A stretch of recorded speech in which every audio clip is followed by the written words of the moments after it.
رضا شاہ صاحب تشریف لائے، جتنے مہمان تشریف لائے، میں چونکہ میزبان مہمان ہوں، میں سب کو خوش آمدید کہتا ہوں، مبارکباد پیش کرتا ہوں کہ وہ قرآن پاک کی محفل میں ہیں۔ میں آپ کو ایک بات بتا دوں، خدا کی پوری کائنات میں رسول اللہ کی ساری امت میں مقدر والے ہیں وہ لوگ جن کے سینوں میں اللہ 30 پاروں کا نور عطا کرتا ہے، اور خوش قسمت ہیں وہ لوگ جن کی زبانوں پر قرآن کی تلاوت جاری ہوتی ہے۔ زمین و آسمان کی تخلیق سے پہلے اللہ تبارک و تعالی خود سورہ یاسین اور سورہ طٰہٰ اپنی شان کے مطابق پڑھتا تھا۔ فرشتے سن کر کہتے تھے مبارک ہو اس امت کو جس کے لیے یہ کلام اترے گا، اور مبارک ہو ان سینوں کو جن سینوں میں یہ قرآن جائے گا، اور مبارک ہو ان زبانوں کو جن زبانوں پر اس قرآن کی تلاوت جاری ہوگا۔ آپ دیکھیں اللہ تعالیٰ نے رسول اللہ کے پاک سینے پر اس قرآن کو اتارا، رسول اللہ کے پاک سینے پر قرآن کو اتارا، اور پھر رسول اللہ کے سینے کی خیرات نبی کے غلاموں کے سینوں میں یہ قرآن آیا۔ کتنے مقدر والے ہیں وہ سینے جن کو مصطفیٰ کے سینے کا فیضان ملا۔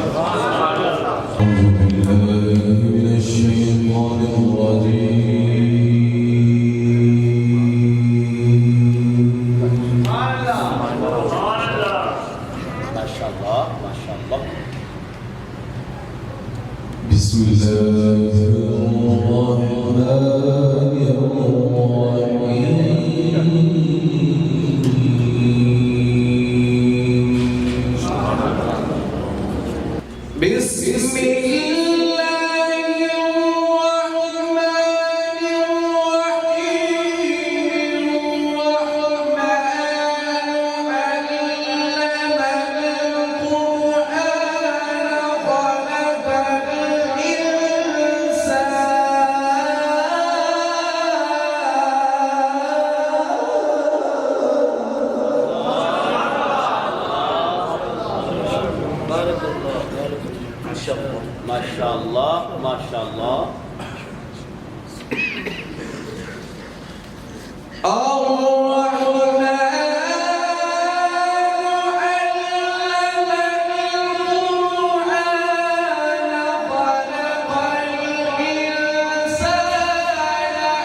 بسم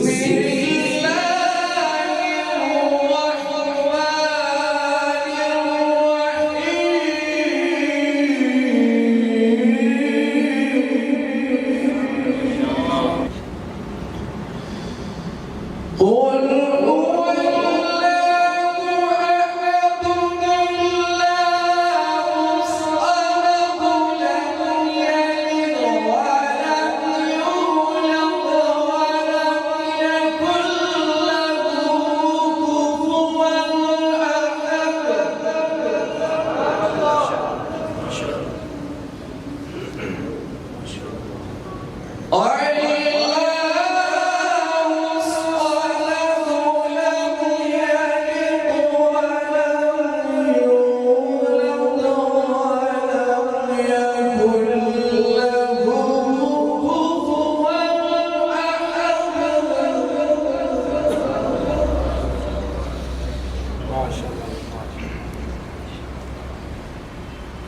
لم يلد ولم يولد ولم يكن له كفوا أحد. صدق الله العظيم.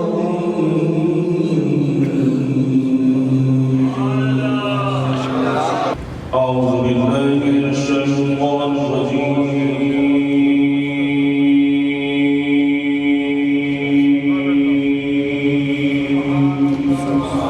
بسم الله الرحمن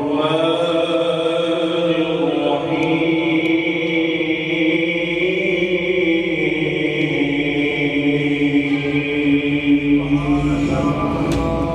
ومن الليل فتهجد به نافلة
بأن لكم من الله فضلا كبيرا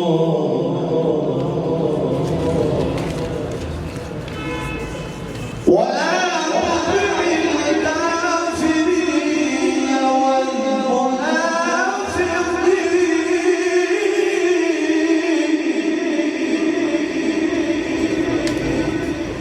ودع أذاهم وتوكل على الله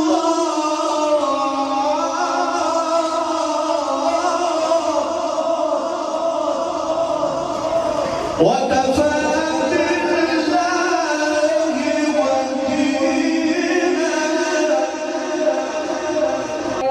المؤمنين يوم يقوم الحساب.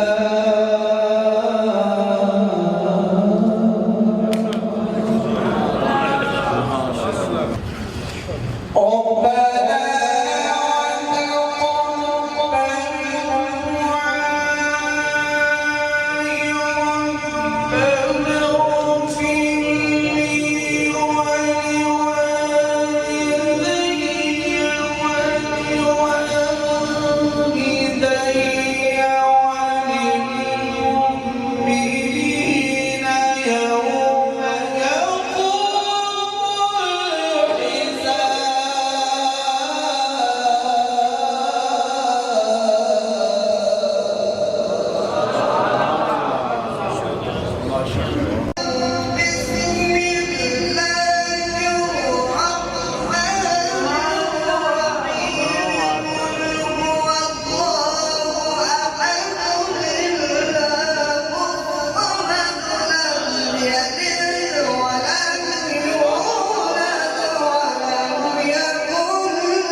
الرحيم الحمد لله رب العالمين الرحمن الرحيم مالك يوم الدين إياك نعبد وإياك نستعين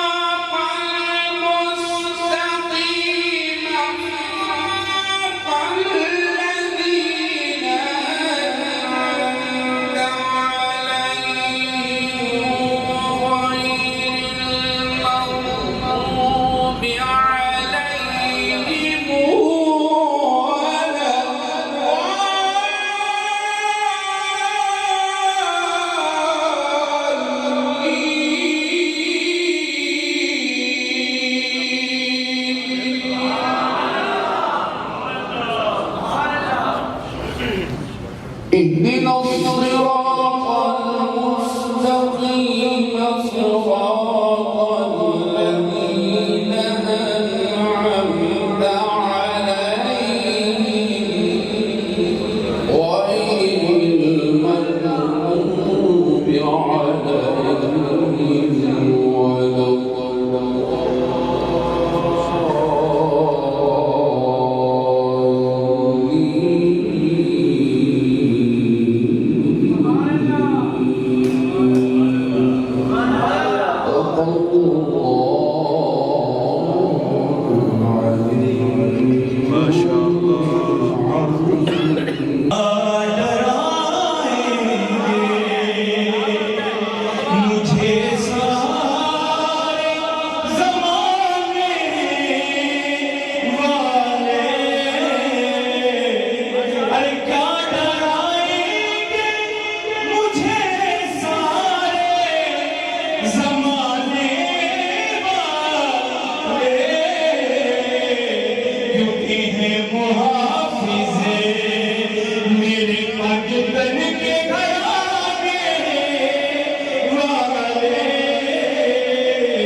ہم سب کی اس عبادت کو اپنی بارگاہ میں قبول و منظور فرما۔